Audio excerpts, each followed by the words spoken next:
Good morning बच्चों। हम लोग हेट्रोसाइक्लिक कंपाउंड्स पढ़ रहे थे। उसमें हम आज नया कंपाउंड शुरू करते हैं, इंडोल। इंडोल में जैसा कि आपको स्ट्रक्चर दिखाई दे रहा है, बेंजीन रिंग के साथ में एक पायरॉल रिंग लगी हुई होती है, जो आप देख सकते हैं स्ट्रक्चर इसका। और इसको हम कई नेचुरल चीज़ों में हमें ये मिलती है, जैसे कि संतरे के फूलों में, चमेली में, इनमें इंडोल पाया जाता है। ये एक डाई का भी बेस होता है, जिसको हम इंडिगोटिन कहते हैं। इंडिगोटिन में जो बेसिक कंटेंट होता है वो इंडोल होता है। चलिए हम देखते हैं इसके बनाने की विधि। फिशर इंडोल सिंथेसिस बहुत ही इम्पॉर्टेंट मेथड है और नेम रिएक्शंस में कई बार परीक्षाओं में पूछा जाता है। फिशर इंडोल सिंथेसिस में हम देख सकते हैं, हमने सबसे पहले एसीटोन लिया है और उसकी हम फेनिल हाइड्रोजीन से अभिक्रिया कराते हैं, तो हमें फेनिल हाइड्रोजीन का एसीटोन प्राप्त होता है, यानी एडिशन रिएक्शन हो जाती है। यहाँ पर वाटर मॉलिक्यूल यहाँ से बाहर निकल जाता है और एज सच ये ऐड हो जाता है। अब इसके पश्चात इसमें हम जो बेंजीन रिंग है, इसको जब हम किसी कैटलिस्ट के साथ में हीट करते हैं तो ये सब्स्टिट्यूटेड इंडोल में परिवर्तित हो जाता है। यहाँ पर आप देख सकते हैं, यहाँ पर एक बेंजीन रिंग है। ये बेंजीन रिंग इसके साथ में NHNC और ये इस तरह से स्ट्रक्चर है, जिसको हीट किया है तो ये सब्स्टिट्यूटेड इंडोल में प्रतिस्थापित इंडोल में बदल गया है। इस अभिक्रिया की, क्योंकि नेम रिएक्शंस है और इम्पॉर्टेंट है, हम क्रिया विधि देखते हैं जो इंडोल बनने के लिए हम यहाँ पर देख रहे हैं।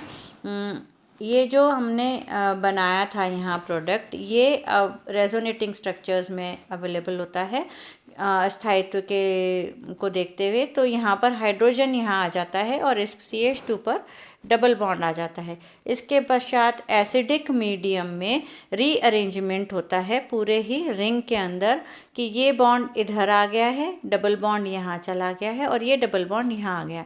तो इस तरह से ये जो NH2 वाला जो ये बॉन्ड है यहाँ से टूट जाता है और इस NH2 पर plus charge plus double bond आ जाता है। इसके बाद में डबल बॉन्ड NH2 की तरफ शिफ्ट होता है और इसमें से एक हाइड्रोजन बाहर निकल जाता है, जैसा कि आपको दिखाई दे रहा है। ये हाइड्रोजन यहाँ पर बाहर निकल गया है और ये यहाँ पर शिफ्ट हुआ है डबल बॉन्ड, हाइड्रोजन बाहर निकला और ये कार्बन का यहाँ पर इस नाइट्रोजन के साथ में बॉन्ड बन के और नाइट्रोजन पे NH2 बन जाता है। ये इस तरह से रिंग बन जाती है, जो कि फ़िलहाल 3 मेंबर्ड रिंग है। फिर इसके बाद इसमें वापस से अमोनिया बाहर निकल जाता है। अमोनिया निकलने से यहाँ से अमोनिया बाहर निकलेगा और अमोनिया निकलने से ये इंडोल फॉर्म ले लेता है। अब इस इंडोल में से ये हमारा प्रोडक्ट है 2-मेथिल। इसका एक सेकेंड मैकेनिज़्म भी प्रपोज्ड है, जिसमें कि हम इसका वापस से यहाँ इस स्थिति में आने के बाद में इसका हम हाइड्रोलिसिस करते हैं तो अमोनिया इसमें से बाहर निकलती है और यहाँ पर कीटोन मिल जाता है। ये अपनी स्टेबिलिटी गेन करने के लिए कीटोन यहाँ पर वापस से रिंग में बदल करके अल्कोहल फॉर्म कर लेता है और इसके बाद में इसमें से वाटर मॉलिक्यूल निकल करके और हमें इंडोल प्राप्त होता है। चलिए इसके बाद नेक्स्ट हम देखते हैं, पायरुविक एसिड का हम फेनिल हाइड्रोजन ले लें और उसको हम कैटलिस्ट से के साथ में हीट करें तो भी हमें इंडोल मिलता है। जैसा कि आपको दिखाई दे रहा है, पायरुविक एसिड CH3COCOH और उसको हमने फिनाइल हाइड्रोजीन के साथ में रिएक्ट कराया है। यहाँ पर से वाटर मॉलिक्यूल बाहर निकल कर पायरुविक एसिड का फेनिल हाइड्रोजीन मिलता है और इस फेनिल हाइड्रोजीन को जब हम हीट करते हैं तो इसमें से कार्बन डाइऑक्साइड बाहर निकलता है और ये कार्बन यहाँ पर ऐड हो करके और हमें इंडोल देता है। तो ये थी हमारी indole Fischer synthesis. Important reaction है ये और नेम रिएक्शंस के तौर पे कई बार पूछी जाती है। चलिए इसके बाद नेक्स्ट हम देखते हैं मैडुलिंग सिंथेसिस। मैडुलिंग सिंथेसिस में यहाँ पर आप देख सकते हैं, हम जो कैटलिस्ट है वो पोटेशियम सॉल्ट ऑफ कोई पदार्थ ब्यूटेन ऑक्साइड का पोटेशियम सॉल्ट ले लेते हैं, या हम NaNH2 भी ले सकते हैं, या हम कोई और बेस भी ले सकते हैं। इसकी जब हम साइक्लाइजेशन कराते हैं ऑर्थो फॉर्मल्डिहाइड टॉलुइन की, इसका जब हम कैटलिस्ट की उपस्थिति में साइक्लाइजेशन कराते हैं तो हमें इंडोल मिल जाता है। यही साइक्लाइजेशन NaNH2 की उपस्थिति में भी कराया जा सकता है। हाँ, इस अभिक्रिया की क्रियाविधि हम देखें। हमने जो रिएक्टेंट लिया है वो फर्स्ट स्टेप में यहाँ से, क्योंकि ये बेस है जो हमने लिया है, यहाँ पर ये बेस है, इस बेस का कार्य इस पदार्थ में से हाइड्रोजन को ले लेना है। तो ये यहाँ से CH2 से हाइड्रोजन ले करके और ये एनायन बना देता है। ये एनायन की वजह से ऑक्सीजन पे इलेक्ट्रॉन शिफ्ट होते हैं और हमें ये 3 मेंबर्ड रिंग बन करके और ये OH यहाँ मिलता है, और इसमें से फिर H2O निकल करके हमें इंडोल प्राप्त होता है। तो ये पूरी इस अभिक्रिया की क्रियाविधि है। अम्लीय माध्यम, बेसिक माध्यम लेने की वजह से इसमें से H+ रिमूव हो जाता है। चलिए नेक्स्ट हम रिएक्शन देखते हैं,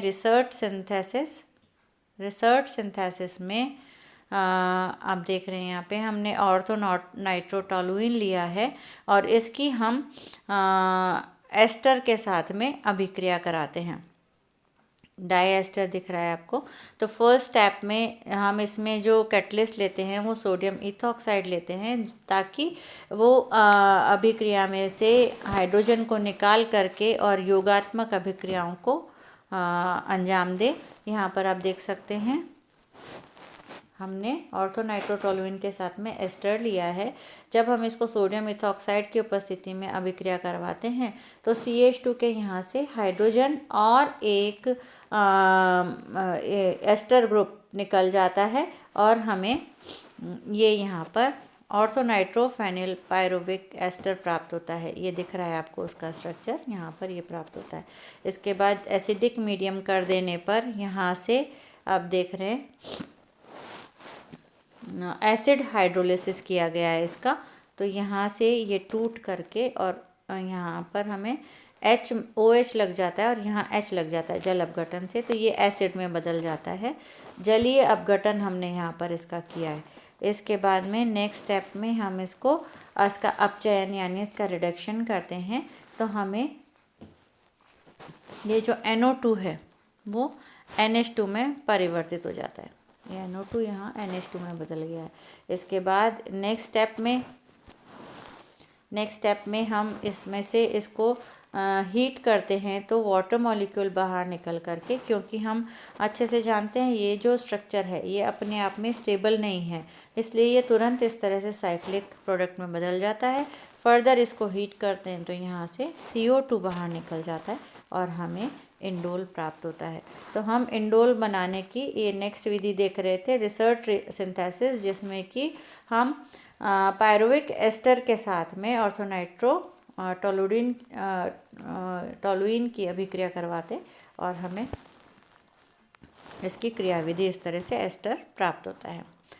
चलिए नेक्स्ट हम देखते हैं बिस्लर इंडोल सिंथेसिस। ये सब नेम रिएक्शंस हैं और ये काफ़ी इम्पॉर्टेंट नेम रिएक्शंस हैं। ये देख सकते हैं आप, फेनिसल ब्रोमाइड के साथ में हम एनिलीन की अभिक्रिया कराते हैं तो फर्स्ट स्टेप में यहाँ से HBr बाहर निकल जाता है, आपको दिखाई दे रहा होगा। यहाँ से एक हाइड्रोजन और ब्रोमीन बाहर निकल के ये रिंग्स आपस में जुड़ जाती हैं और इसको जब हीट किया जाता है तो हमें इस तरह से 2-फेनाइल इंडोल प्राप्त होता है। अगर हमें फिनाइल की जगह अगर हम कोई अल्काइल ग्रुप प्राप्त लगाएंगे तो यहाँ पर अल्काइल प्रतिस्थापक हमें यहाँ पर दिखाई देगा। इस तरह से हम विभिन्न अभिक्रियाओं द्वारा इंडोल को बना सकते हैं।